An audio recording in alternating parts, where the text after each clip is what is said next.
What's up guys, Rog here bringing you some import tuner challenge for the Xbox 360. So I'm doing a little bit of a let's play of this game, just because it's a game I like, and it's a game I've done it's not really a let's play, it's more like just a playthrough, because I didn't really commentate over it, but I did a playthrough for my own channel, where basically I just beat the entire game with just the old Toyota Supra, which I enjoyed. And I got a few comments saying, you should do commentary over this. So, for my first solo let's play of the BanterGamingChannel, that's what I'll do. So first I want to check the options, just to make sure that we've got everything set up correctly.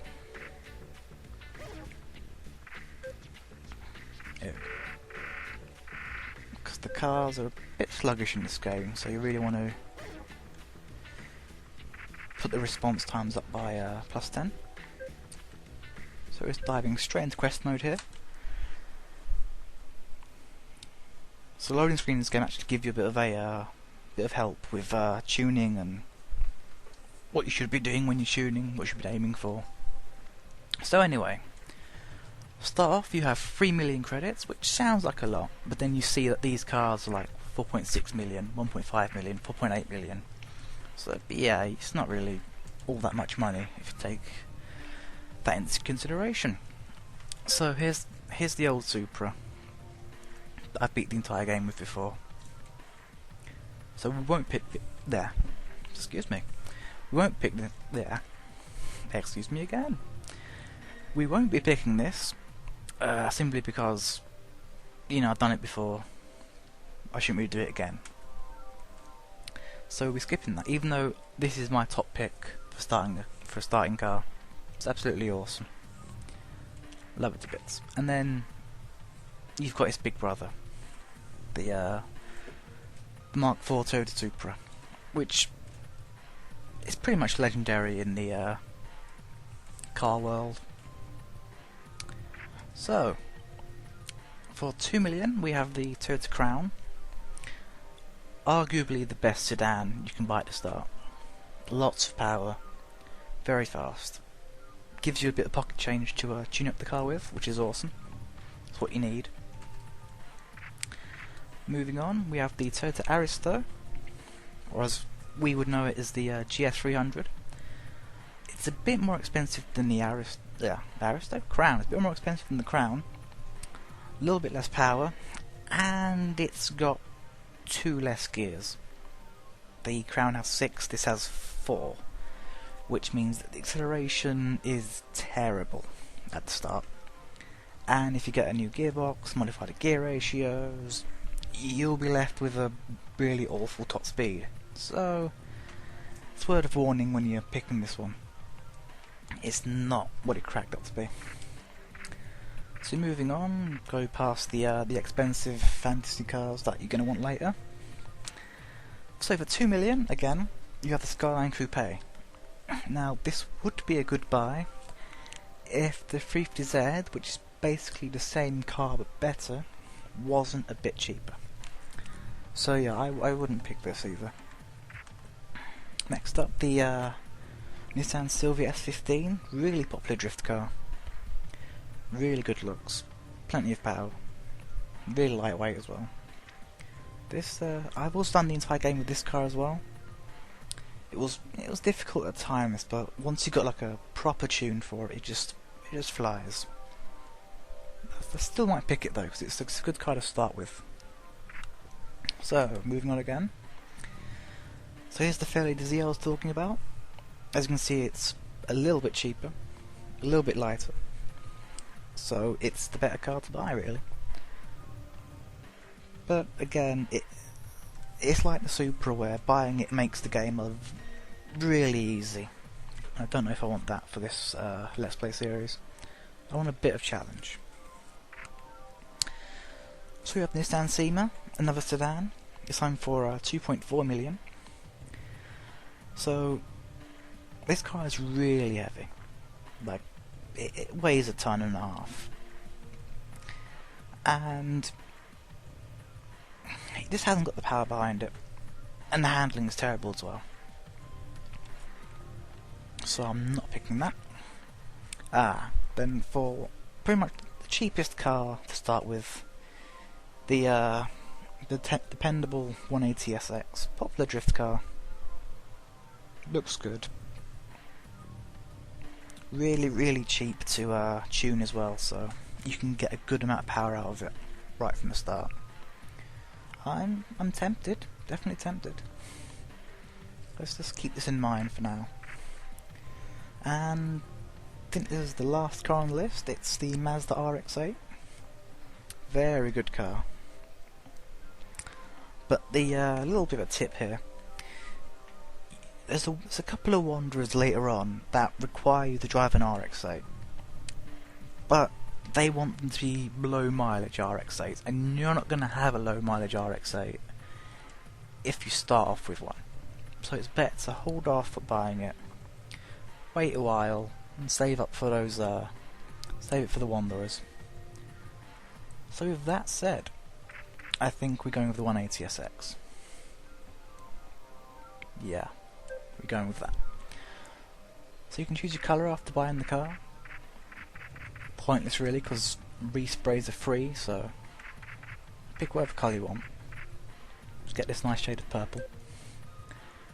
So this is a Japan style plate, but the bottom row has actually been changed to allow to write whatever you want, including swear words, which is a rarity now. Most games have censors, this one doesn't. But then I don't want this video getting taken down, so let's not write swears over the video. So Tokyo, of course. Let's just put 180 because of the car. And for the actual plate itself, let's put my personal plate that I would really like in real life, if it didn't cost more than whatever car would have at the time. Yep.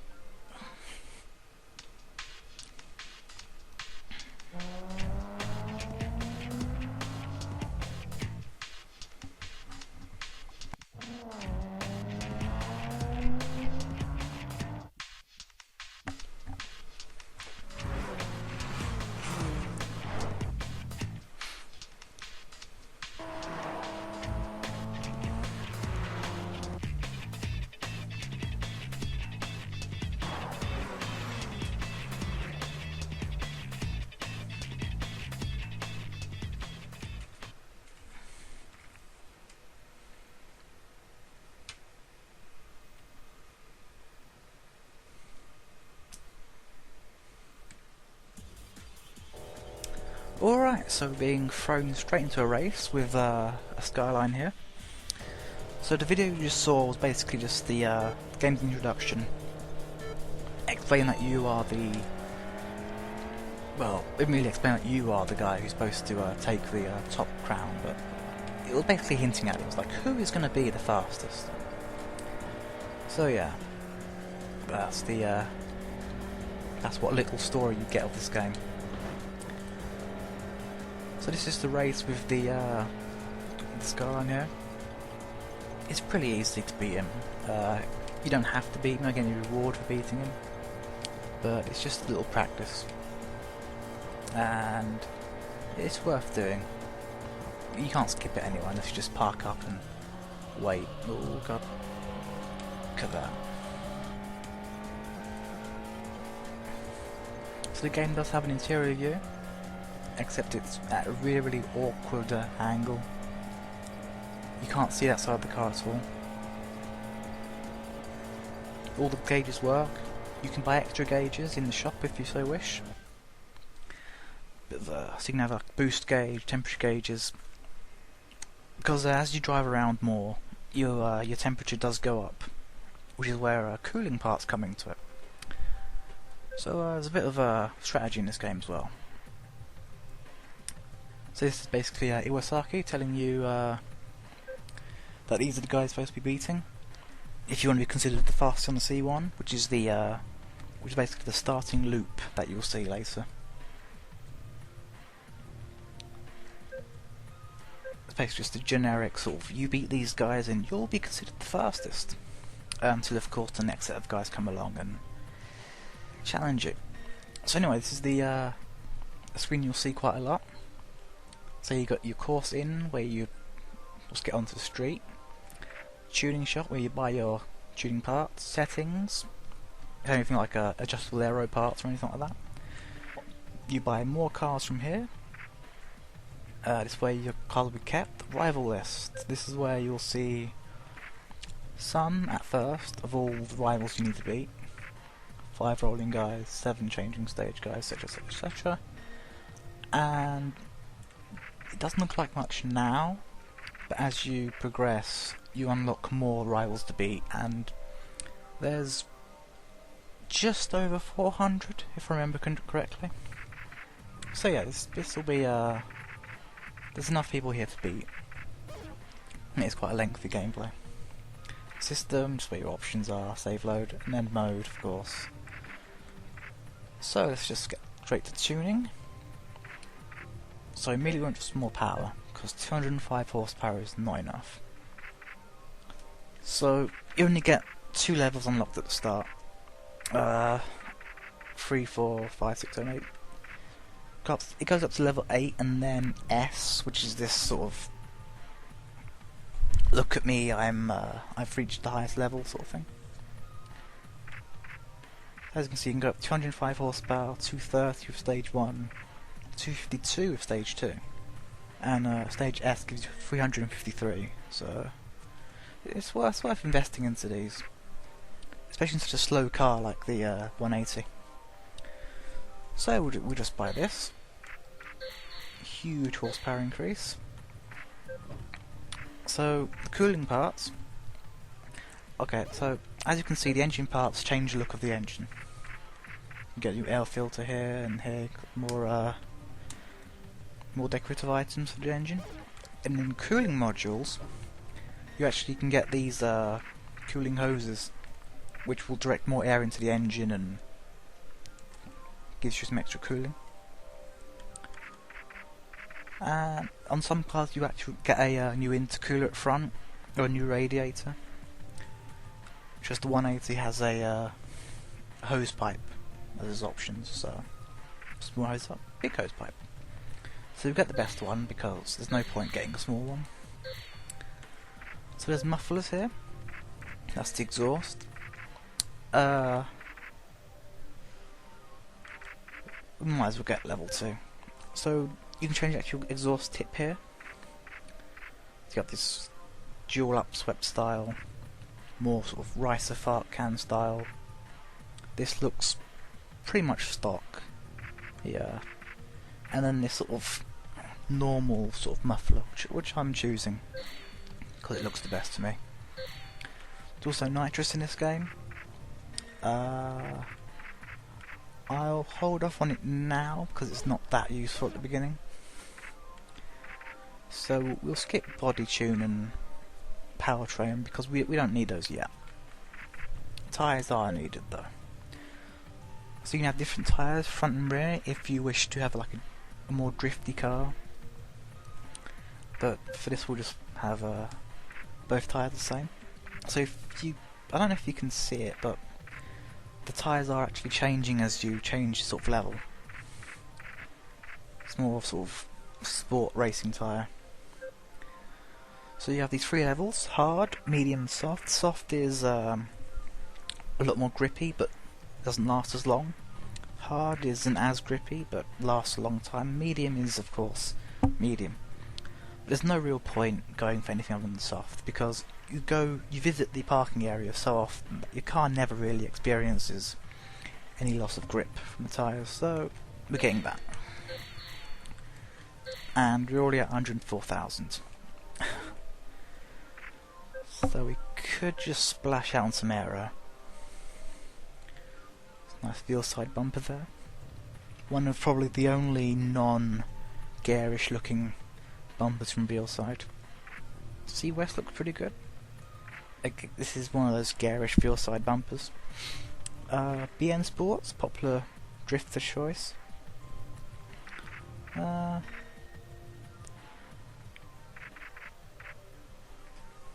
come back to that because the stock bumper is actually quite nice. Have side skirts as well, matching with front bumpers. Again with the rear. This is actually quite nice. So a small lip, which complements the car nicely. But yeah, let's get. Should we get that? Maybe not yet. I shouldn't really be doing this early. I mean, it's just cosmetic stuff. It's not really going to help the car go any faster. In fact, yeah, let's just pick out a nice set of wheels first, so we don't look like a scrub. So you have all real wheels. You have Yokohama, NK, Racing Heart, Volk Racing, and so on and so forth. You have these Genki wheels, which, if you scroll along a bit, you get the wheels from Knight Rider, the old Trans Am. And there's a little bit of an Easter egg, I guess, with the old Supra, where there's actually a kit for the Supra, which is pretty fun to use.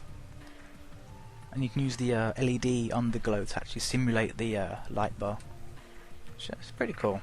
I like it. So I think we'll go for some Volk wheels. Maybe something that'll just suit anything. These are pretty cool. You can't go wrong with the U37s, really. They suit everything. Let's get the biggest. And see, number plate. Yeah, that looks quite good.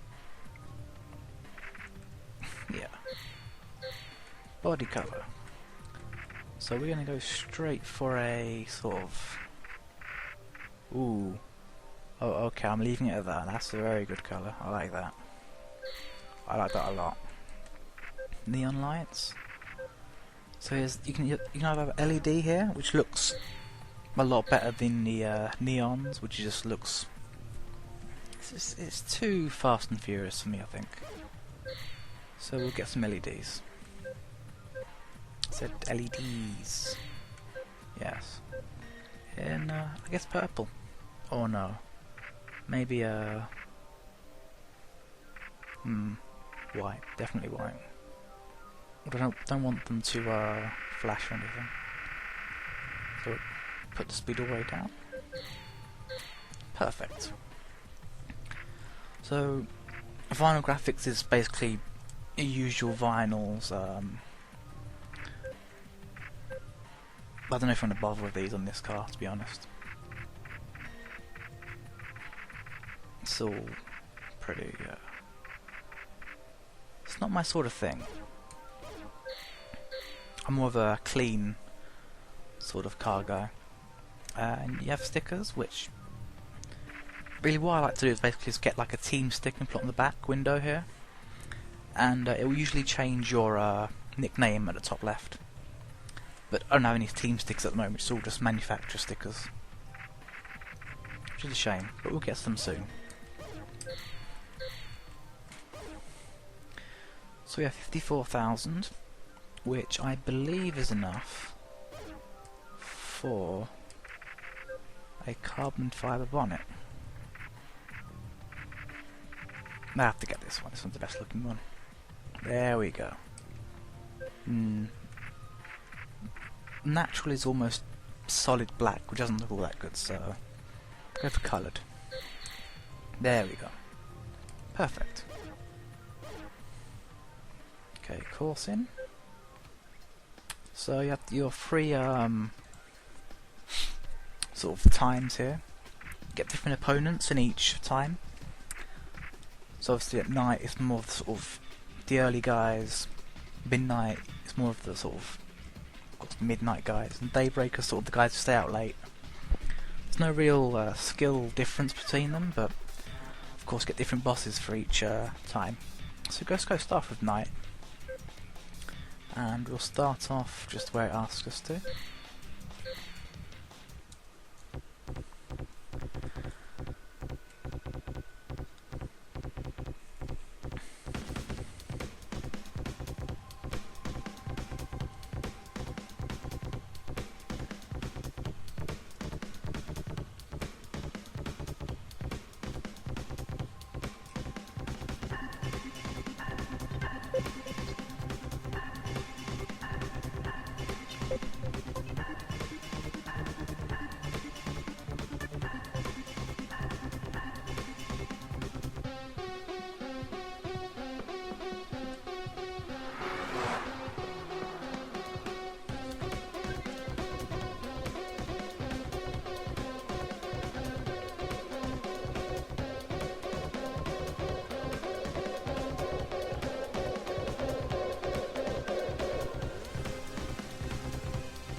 So that was the first boss cinematic, showing you the first 3 bosses that you'll be facing relatively soon if you're good enough.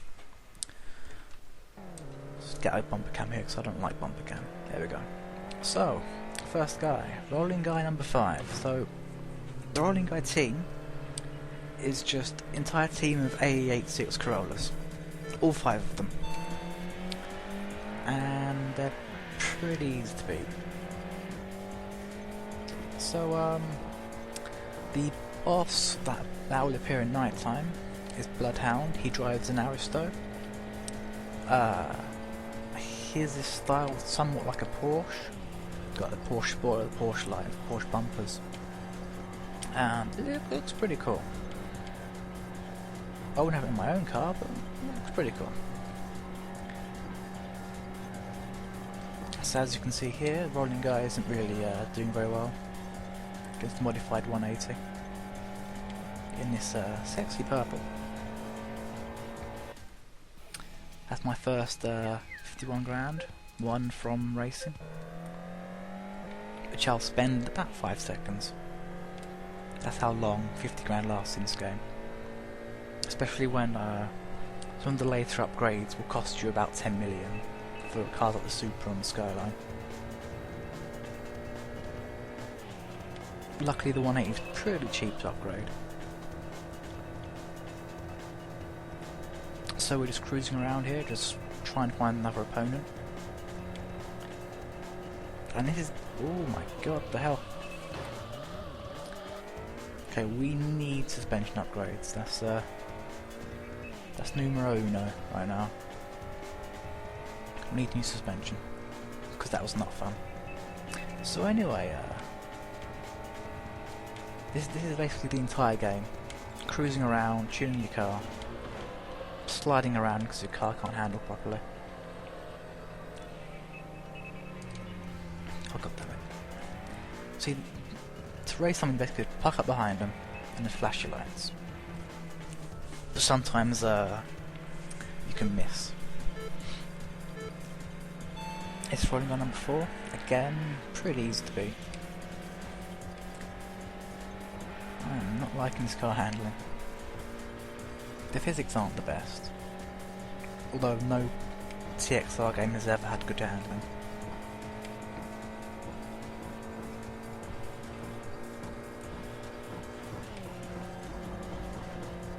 Or I could just be rubbish at the game, which is a possibility. So yeah, this is basically the entire game. You're racing different opponents you come across, upgrading your car. There are parking areas you can visit, which you'll find other racers you can either race or talk to. They'll give you hints as to where you can find other racers. Sometimes just give you complete nonsense to read, which is a bit entertaining.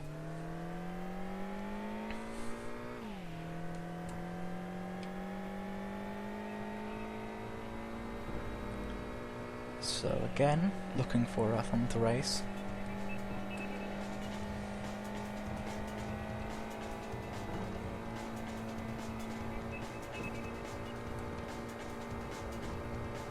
So this is actually going to be my first solo Let's Play on the channel,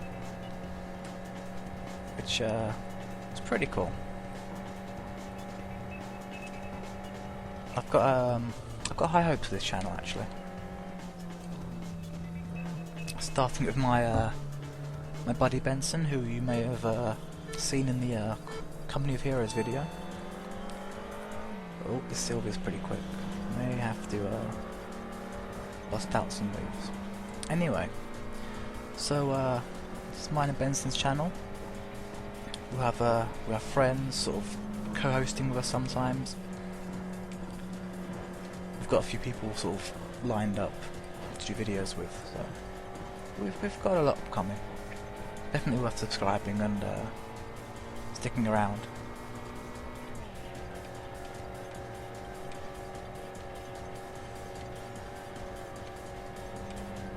We do have a bit of audio issues though, because not all of us have good microphones, so we've got to sort that out before we do much else.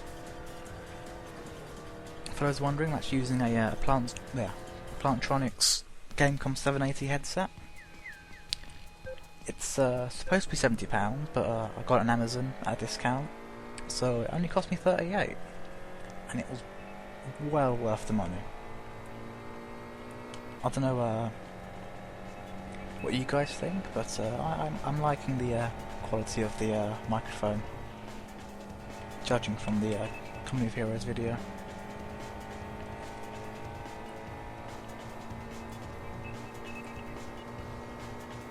I'm also very, very new to Let's Playing, so my commentary might be a bit shit. But I'll improve. I promise, I will improve. So, an RX-8 to be here.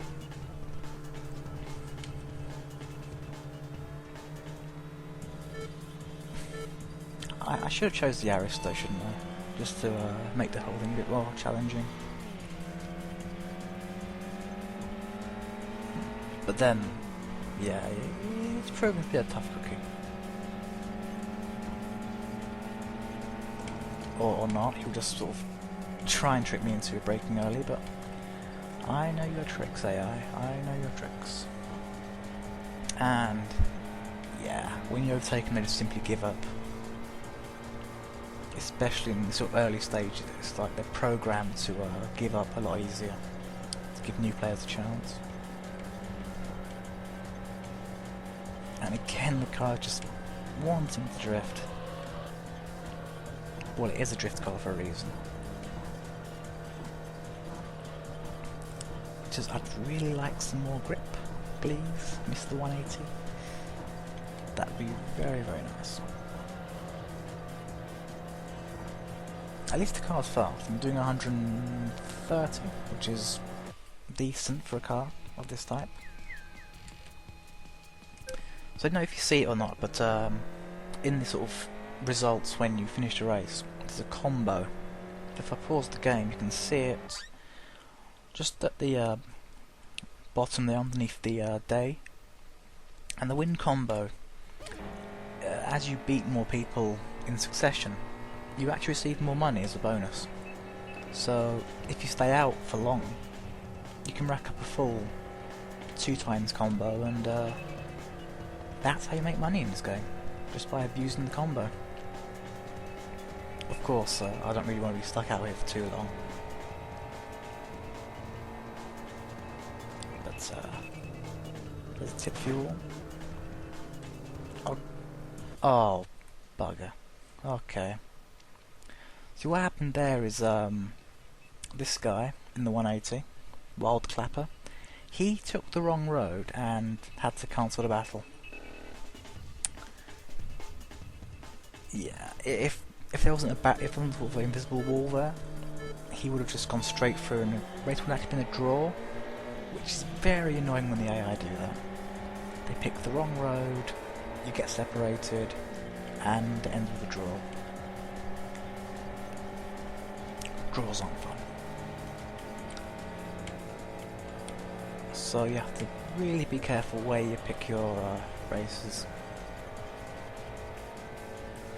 But again, after that, it's an easy win.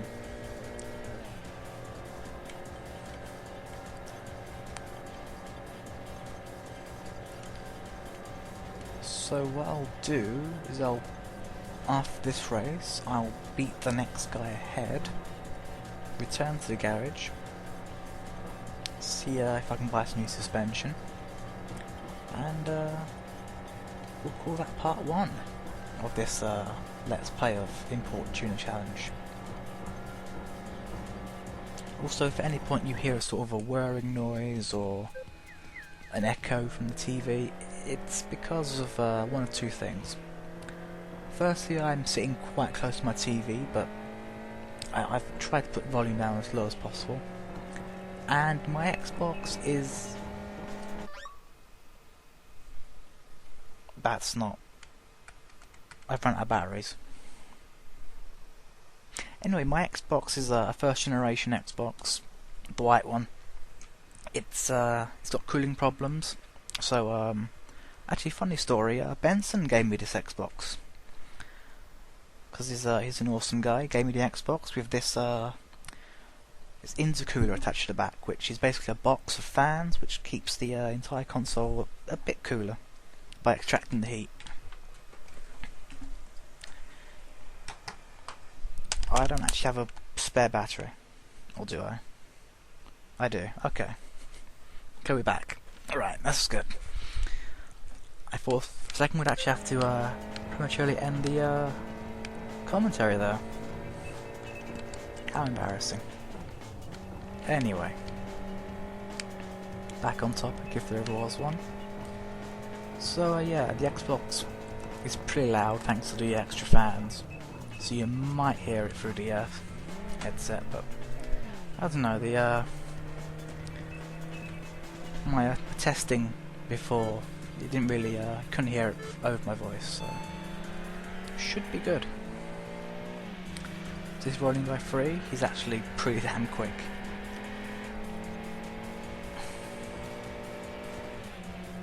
Come on, come on, come on. Yes! Alright. Oh, scrap wall.